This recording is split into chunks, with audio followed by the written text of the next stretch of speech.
Okay, today I want to talk about the unexpected and strange greatness of Christianity, and this might come as a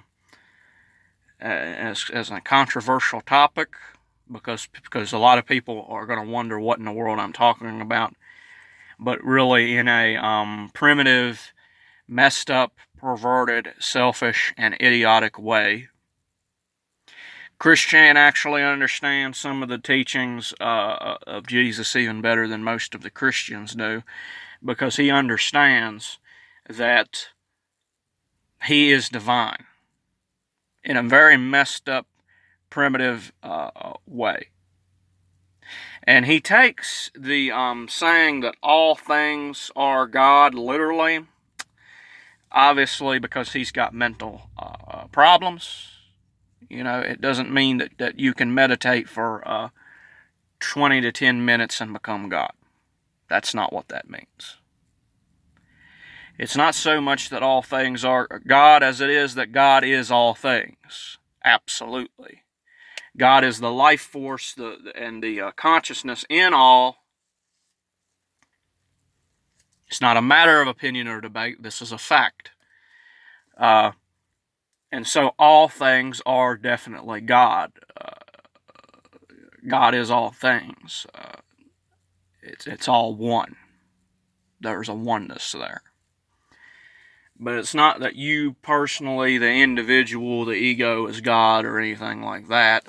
And it's not that when you become enlightened, you're just going to be nothingness. You won't. You will be remade in the likeness of God. That's what that means through enlightenment. These people, these gurus and things of this nature are really not people that are full of stubbornness and pride in the same way that Christians do, despite the fact that Christians don't even believe that they are divine. And it's a sort of strange enigma. Christian understands his own divinity and is right in some respects, and there is a lot of examples of things, that are like this. Christian is kind of messed up in the head. He doesn't deserve the kind of treatment he gets. He doesn't deserve, this idea guy asshole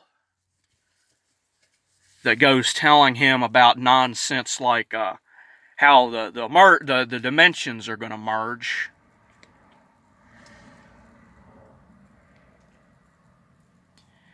If idea guy, if you're watching this, go fucking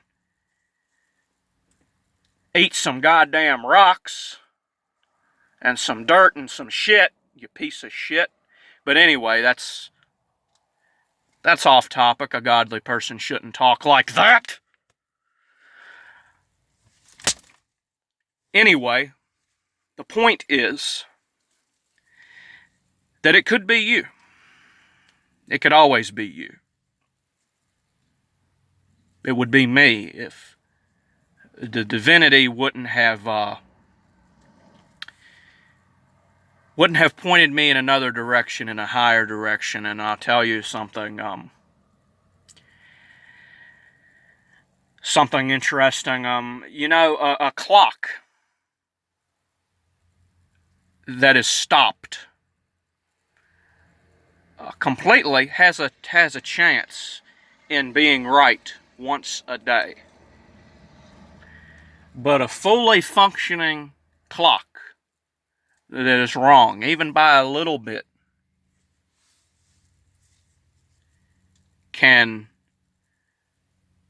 will be wrong.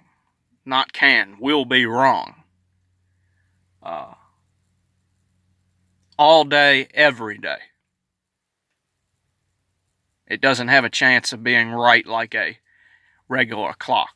A regular clock, or I mean, not like a regular clock, like a stopped clock, like a completely stopped clock. A stopped clock has a chance of being right once a day.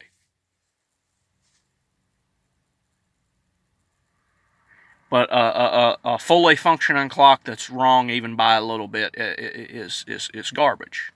And the same way that Christian understands his divinity, so he's right in some aspects. But Christians follow all these rules and all these things, but God is a million miles away from them because they don't recognize their own divinity. They don't ask God from within. They don't ask God like a father. They ask God like some kind of tyrant or something. They treat God like some kind of outward alien force, which is not even how you should treat aliens. You shouldn't even treat aliens like an outward alien force, because they are just as much a part of creation as every other person is. But that's off topic. The fact is that Christian has a little bit of greatness. The idea guy got in his head, and so did Bella and several other pieces of scums of garbage, absolute nonsensical people that don't even really deserve to breathe, have gotten into his head, influenced him, made him do some really weird, wacky, bizarre stuff, thinking he's Jesus when he's not, and it's caused some problems with Christian. It's caused some problems, and I'm just going to leave it at that. Idea guy.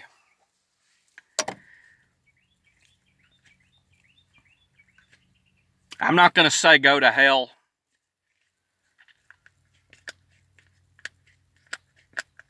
but you deserve it. You deserve it.